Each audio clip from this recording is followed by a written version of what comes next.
I'm doing well. I'm doing well. Friday afternoon over here in DC. It's a little cloudy outside, but excited to talk to you about what's going on. Yeah, it's starting to clear up here also. I'm excited too. Let me ask you, Justin, how often do you think about the Roman Empire? Have you Ooh, seen that? Did you interesting see that question. thread, by the way? It's the context.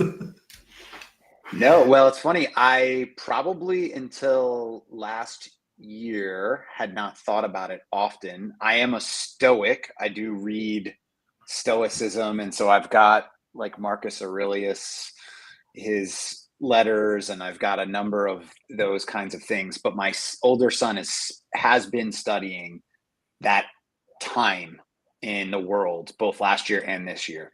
So it has increased the amount of time I think about the Roman Empire. No, just through the natural fact that he studied. First off, I think it's amazing that they're teaching Roman history.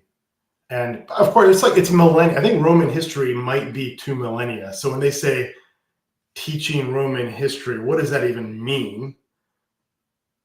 Yeah. Well, so he's getting both like a geography lesson. So Okay. it's kind of like how did these different city states come together? Who controlled? Who ruled? What was the kind of prevailing format of government? That was a recent one. So it's like understanding the times when they were a republic as well as times when they were not. And so he was just recently, and it's interconnected between all of his different segments of class. So one of the things that he was doing for vocabulary was related to things like plebeians and patricians Oh, and the interesting. different social castes within Roman society. And it was Hmm. interesting because he was trying to understand the structure of their Senate. And we were having a conversation about, landowners having certain rights, and then artisans eventually were able to get some type of representation, but they didn't have any say in certain ways the government worked. And I was saying, hey man, nothing changes. It's so funny. Well, I like how they just integrate it with other disciplines. It's a better way to teach.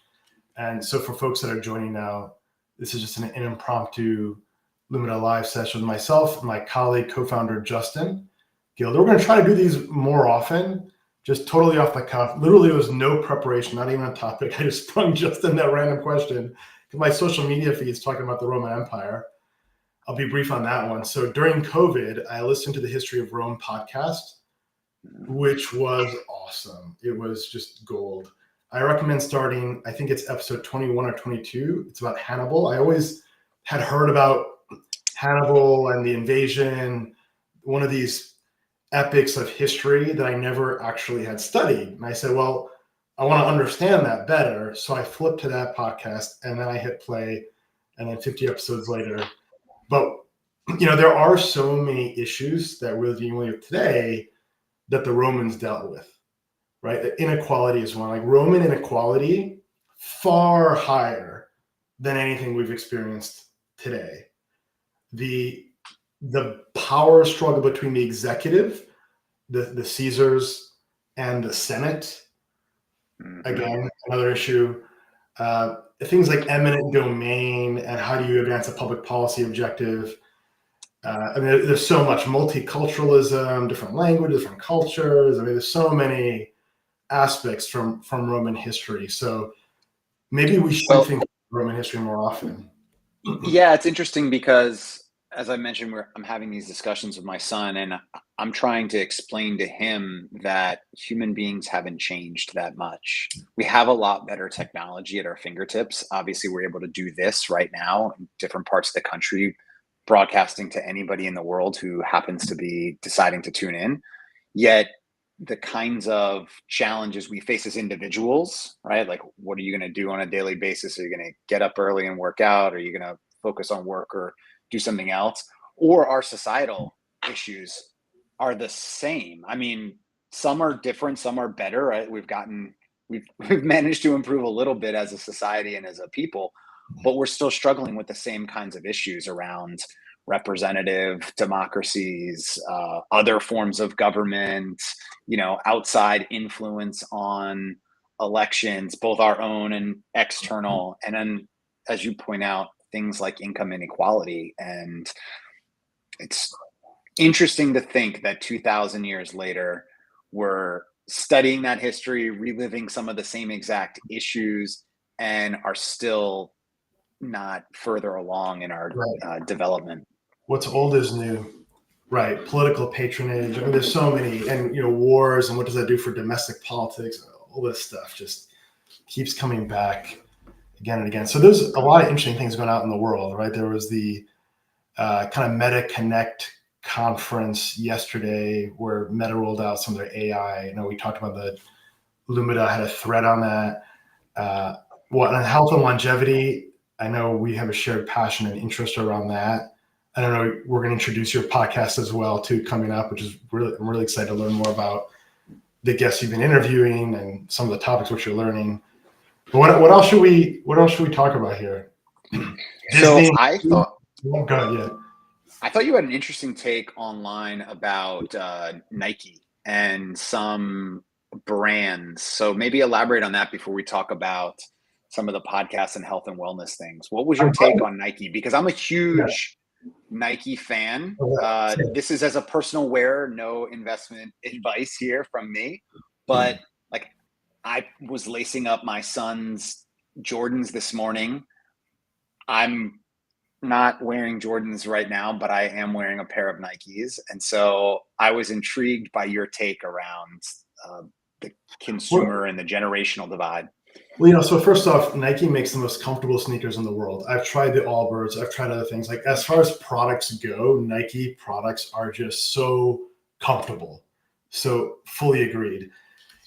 The headline around this is this observation, maybe thesis, that old brands are in decline, right? We talk about institutional trust is in decline, but you're seeing that in these legacy brands. Disney's one. They're totally out of touch. We can talk about Disney some other time.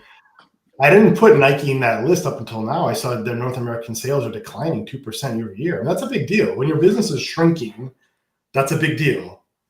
Yeah. And people are shifting spend to newer brands like Under Armour, for example, or Lululemon. I don't spend on those brands, but people are shifting to those other brands, or Allbirds, direct to consumer.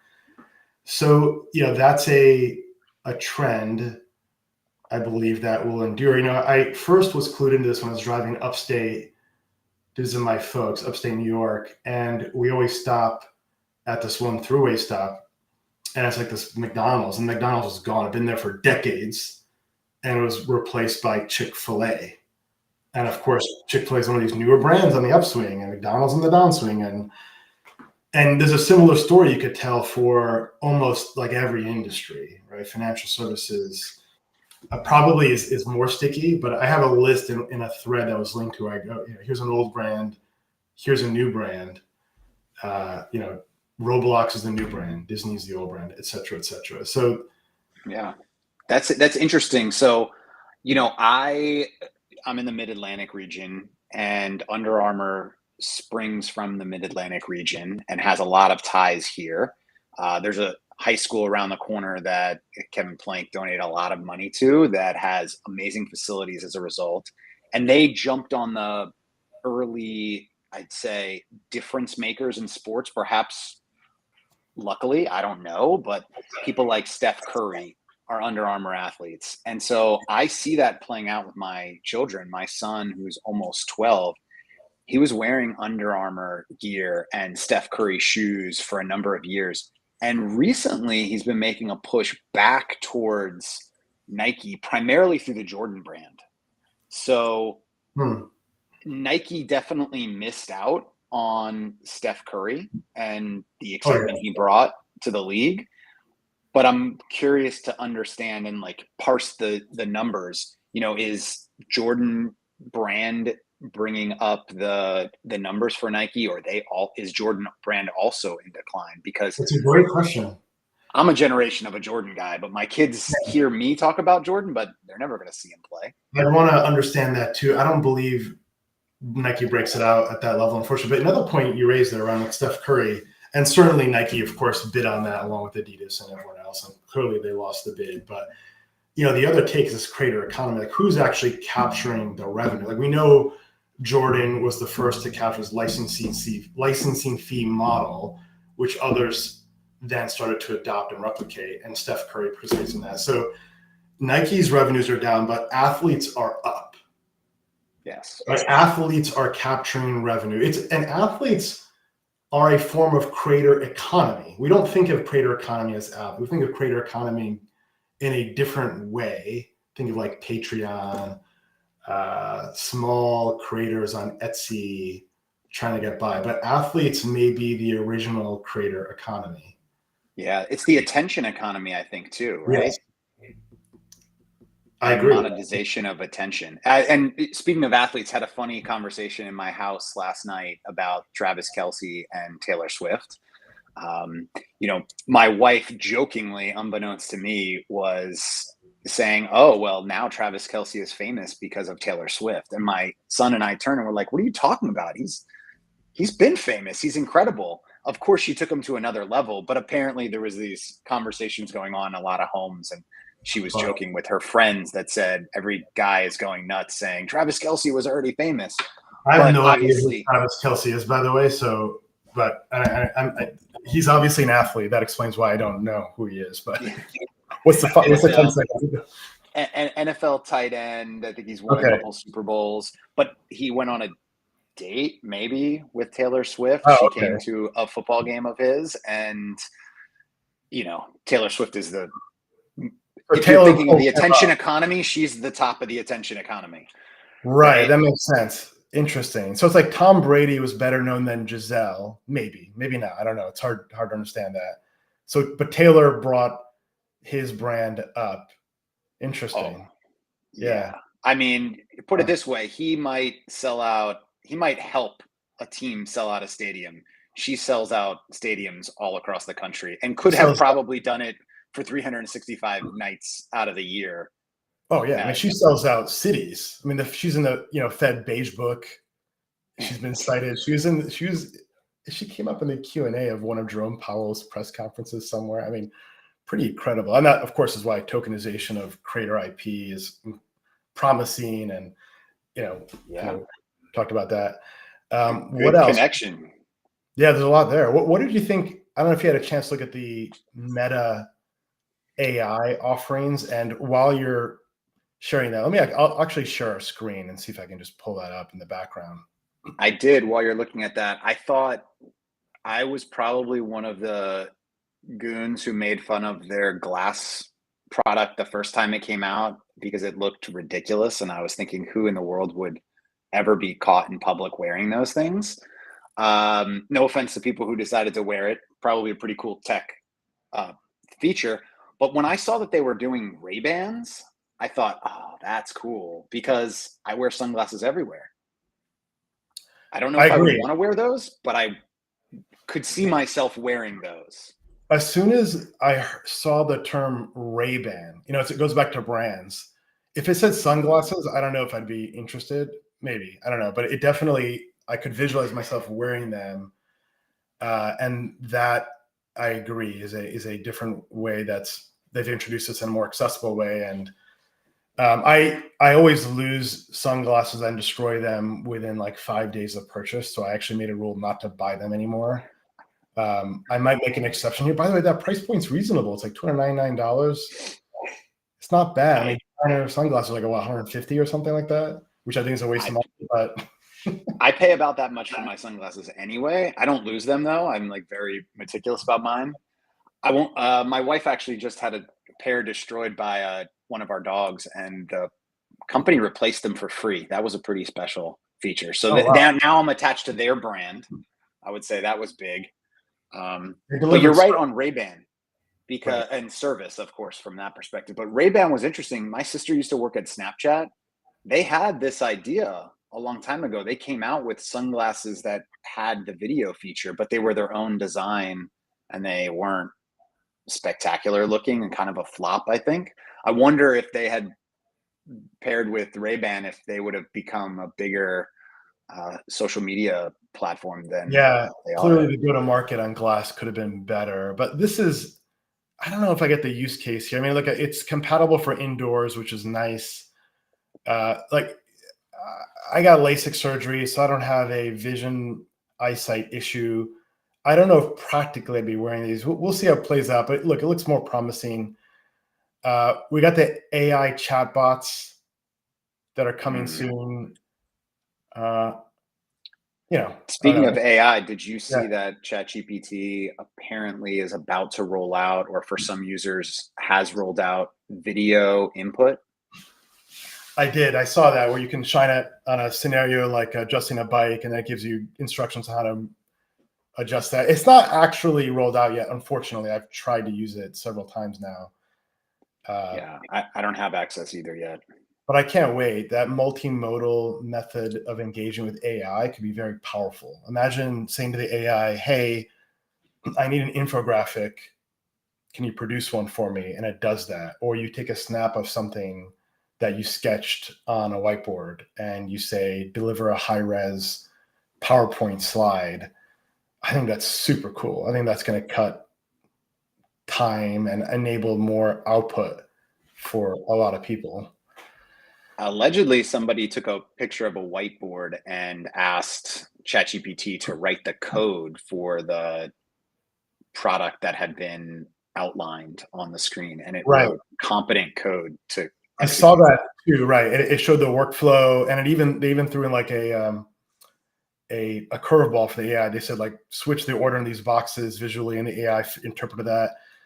Super interesting. I thought the celebrity one of all of these, I think this actually has the most potential. Mm. The Yeah, AI, attention economy, right?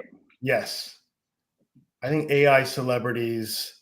There's a real opportunity there. They can act better, or they will be able to act better than humans. They'll have more emotive expression. They'll be better than humans. That's it. What else do you have to say? They'll be tailored. They'll match every segment, every persona type.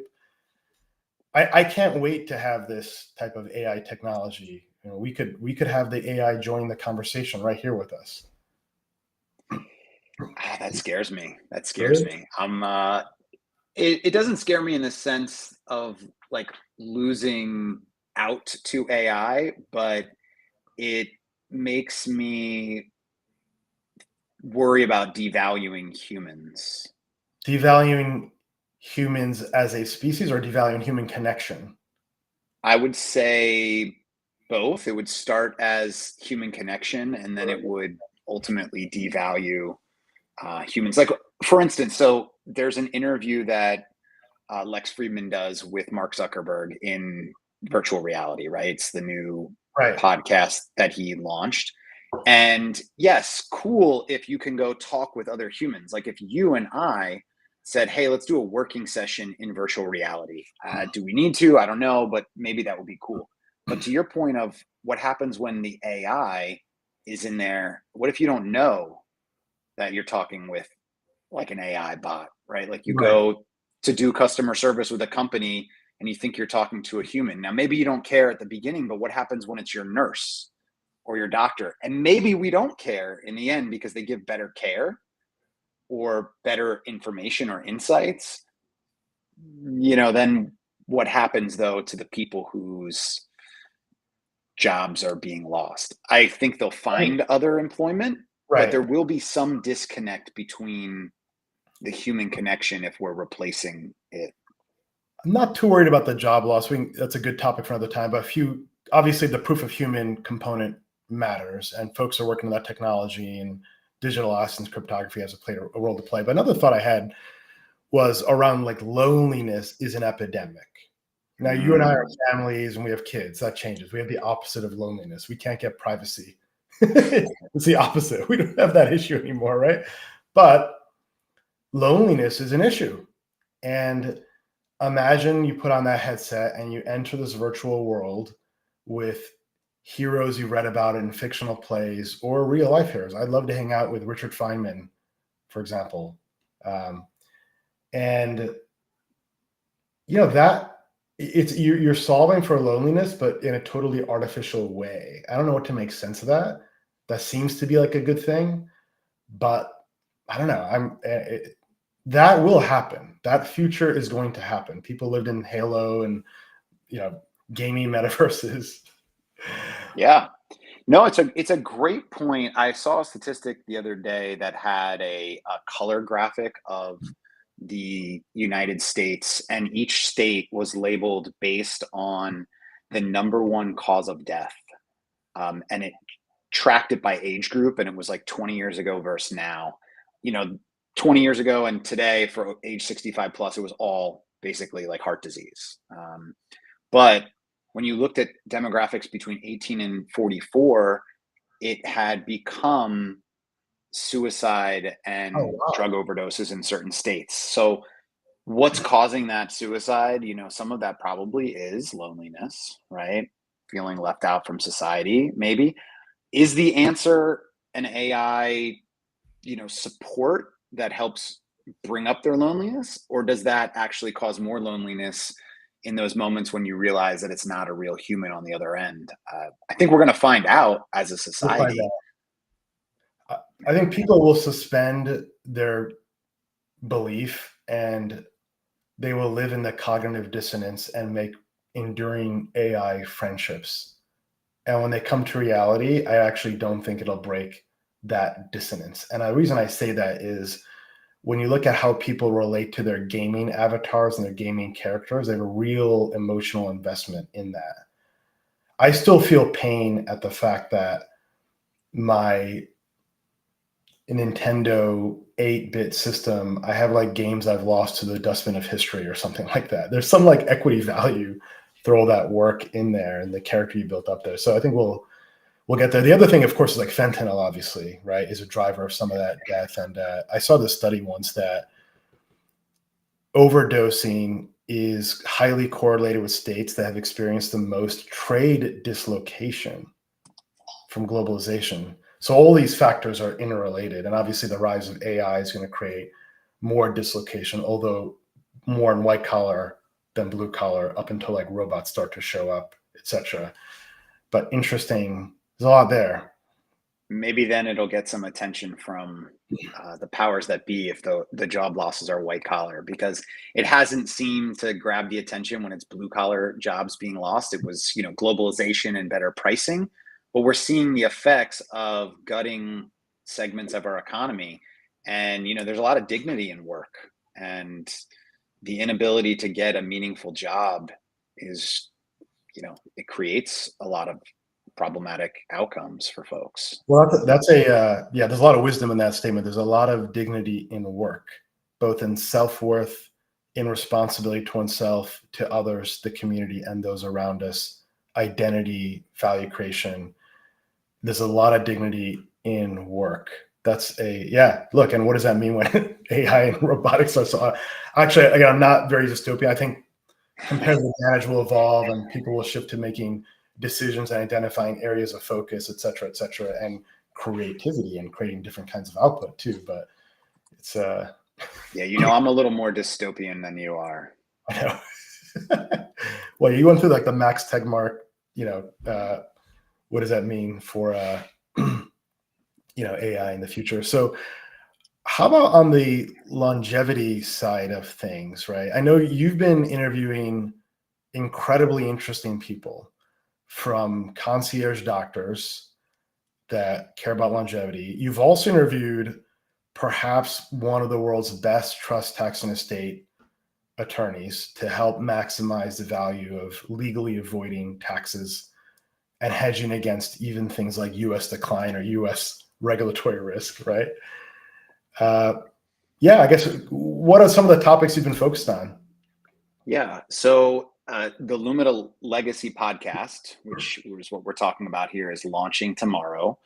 And it really stems out of this idea that most of our clients have been saying one of the key things they want support on is not just wealth management, but health. And when we say health, we're thinking of, how do you live longer, but how do you plan for a longer life? And how do you plan for your next generation as well, and potentially inevitable outcomes that could occur earlier than you would like? So trust and estate insurance, nutrition, concierge medicine, all those kinds of things. As you mentioned, I've interviewed 4 people already and have a fair number of additional ones lined up. And I've spoken with concierge doctors who really, I was surprised to find out that there's options for concierge doctors at a couple $1,000s a year per person. You could go to $150,000 per year, and that doctor is like serving a couple of families, and you're one of them, and that's it. But there's also options for folks that are not the ultra high net worth, but high net worth individuals who want to have rapid turnaround, easy access to doctors and tests. And that's, it's not free, it's not cheap, but our healthcare system it's not in good shape, to put it mildly, and it's not working well for everybody. And so if you have the means, capitalism has created an outlet for that problem. And that problem is, how do you get in faster to your doctor? How do you have a doctor who is an advocate for you, so that when you go into the hospital or you have some type of acute issue, you also have a person advocating for you? I grew up in the family of a doctor, so my father was a doctor. Same. So we didn't need that in a way, but I didn't realize what that meant when, you get hurt and your dad calls his best friend and says, hey, can you take care of this? Or just calls in a prescription for you. And unfortunately, my father died 14 years ago, so I can't get those prescriptions very easily, but I realize now what that means. And so I'm really excited by that. It's so underrated. When you have a doctor in your family, it makes such a difference. To your point, I had my appendix taken out in early June, felt some issues, was taken to the ER, had the best surgeon, was home within 14 hours. That's just one example. So I have 3 kids. I hope one of them will be a doctor, just so we can, continue that family benefit. So concierge medicine and how to approach that. So hopefully we get into some health tactics too there. I know we will, certainly in future podcasts. Who else have you interviewed? So you talked to one of the leading trust, tax, and estate attorneys in the world. I did, yes. That's the first episode. I interviewed Matt McClintock. Matt is a trust and estate attorney who has specialization for ultra high net worth families. So we're talking like billionaire solutions. This is what this is for, right?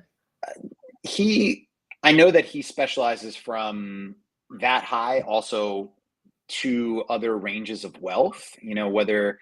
What his cutoff is, I don't know, but some of the tactics that he's able to implement and strategies certainly are a benefit to folks who have hundreds of millions of dollars. He's thinking of things like private trust companies in the US, offshore, different types of entities that can be a geographic protection against, future challenges in different governments, but also for privacy concerns that families may have. And he's also really deep into digital assets. So for folks that have highly concentrated positions in digital assets, and that those assets maybe get moved into trust, it becomes a challenge when a trustee who has a duty to the beneficiaries, a fiduciary duty, may believe they need to diversify and say, hey, we can't hold this highly concentrated position. So you have to find the right types of fiduciaries who have familiarity and willingness to work with that asset class, because some traditional fiduciaries aren't. And you don't want to, have your friend or your uncle or your cousin be the trustee, regardless of whether you are talking hundreds of millions or tens of millions. You don't want that kind of family challenge. They don't know what they're getting into for the most part. So he is a real expert. No, I agree. That's I'm looking forward to that. I'm very excited. I think what's the right metric to articulate what great tax and estate planning does? It's return on lifetime exemption, or is it like tactics to grow your lifetime exemption? Because we have, what is it, 25 million if you're a married couple is your US lifetime exemption to get assets out of your estate, so they're not subject to estate tax. And obviously want to put rapidly growing, appreciating. By the way, full disclosure, Lumida works with Matt McClintock. We don't provide any of the trust tax term, but our approach as fiduciaries are bringing the very best talent in the world to accomplish. Justin is a lawyer by background, practice, ran a trust reserve bank as well. So, we have a legal mind, we have investment minds, we have service minds, all the rest, but didn't want to disclose that. And another disclosure, I'm not your lawyer. Yeah. And I mean that to anybody listening. Not your financial advisor either, or CIOs. Exactly. So, yeah, I think one of the metrics that you can think about if the planning is effective is, have you been able to maximize the reduction in ultimate estate taxes? And there are lifetime exemptions that expire. Well, the higher level of exemptions that are currently authorized by Congress expire at the end of 2024. So there's like a year plus of planning where each individual, and in a couple you get times two, have about 12.9, I believe, in lifetime gift exemptions. And that's one of the ways in which you move assets into trust as a present gift. And then that becomes out of your estate for estate tax purposes. And of course, if you can move things that have the capability of returning outsized returns in the future, then you can move in currently low cost basis investments that in the end, hopefully in 20, 30, 40 years, depending on your age, produce a massive inheritance for the beneficiaries of the trust. There's a lot there. When we created Lumida, I took my founder's class stock, put it in a trust right away before it appreciated. That's an example. And the deduction against my lifetime estate is de minimis because of the value that par shares at creation. These are all the little things that make such a difference. And most people don't think about it until after the fact. And I know at some point you'll probably be interviewing, or you may have already, private placement life insurance. One of those things where when people hear the benefit of, they're like, no, that cannot be true. How does that work? Is that even legal? It's like, no, it is. And these are strategies, I call it under the book. It's strategies for the rich, ultra high net worth. Probably 20 million plus range is when in assets, when someone should start considering private placement life insurance. Is that fair? Or? I think that's right. I did interview an individual who helps and has deep expertise in that area, talked about private placement life insurance, and also talked about some kind of split defined benefit programs, which I'm going to butcher, but there'll be an episode of the Lumina Legacy podcast that'll get it right, that were really interesting, I think, for entrepreneurs and small business owners that have that give the benefit of immediate tax deduction with long-term benefits in terms of pension and life death benefits as well. And so really creative products out there that have immediate benefit in terms of tax implication, and then long-term kind of wealth creation capabilities of multi-million dollars, which very different than your traditional 401k that has a certain limited statutory cap on annual contributions. There's a different cap, but it's much higher, much more flexible. And so again, what's old is new. I didn't learn this, but I got a history lesson. The defined benefit were actually preceded 401ks, which came out of a statutory change. And it was really shifting liability from employer to employee. So the employer wanted less responsibility for providing pensions to their employees. Shifting the burden to the employee became the 401k. Oh, now you, employee, max your 401k, and maybe we'll match a little bit. Large corporations, of course, still want that. But if you're a small business owner, the existing structure that preceded the 401k still has real benefit, because you can, as the business owner, help yourself with these defined benefit pension plans. I agree. If you own a small business, let's say you have a medical practice or you have a small venture fund, you got a couple employees, there's good odds you should strongly consider setting up a pension plan, because you can deduct the pension expense against the business income and the benefits accrue to the partners. So you are reducing your tax liability. And life insurance, one of those other things too. And it's such a complex space, and there's so many kinds of insurance, but it's one of those things where the ability to get tax benefits from life insurance are tremendous. They're baked into the tax code. Wealthy people that have good advice take advantage of that. And then borrowing against your life insurance plans, another tactic. We didn't even talk about the real estate tax code benefits, but there's so many benefits to these strategies from the tax code. It's not just about investing well matters, but also using tax and trust and estate strategies together. So what else? So your podcast is launching. It's releasing when? Tomorrow? Launches tomorrow. Yeah, we're going to be, the first episode will be with Matt McClintock, as I mentioned. And then, we're still debating whether it's going to be every week or every other week. So stay tuned. We'll let you know. But we have episodes coming out with concierge doctors, concierge wellness coaches, insurance experts, and continuing to get more interviews lined up to continue providing content. That's awesome. And then on the investing side as well, I'm bringing in really thoughtful investment pros that have deep expertise on different areas. One is a friend who specialized in niche capacity constraint strategies, one of the first traders ever at Millennium, which is one of the largest, most successful hedge funds of all time, the late 90s. That's one.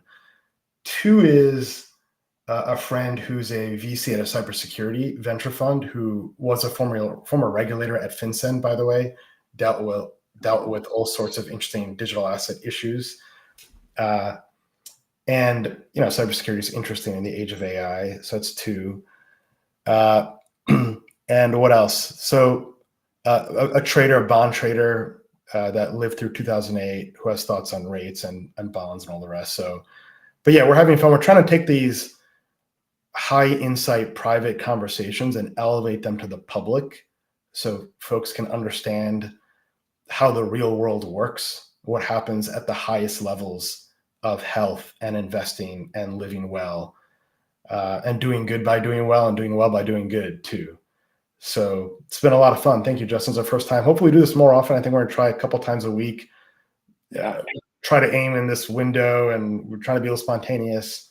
But if there are topics you want us to react to or comment on, let us know. Also, I think in the thread, in the comments for this post, we'll have the link to the podcast. Is that right, Justin? Yes, we're going to have the link to the podcast here. It'll also be at Lumida Legacy at Simplecast. Awesome. But, we'll tweet it out and make sure everybody gets it.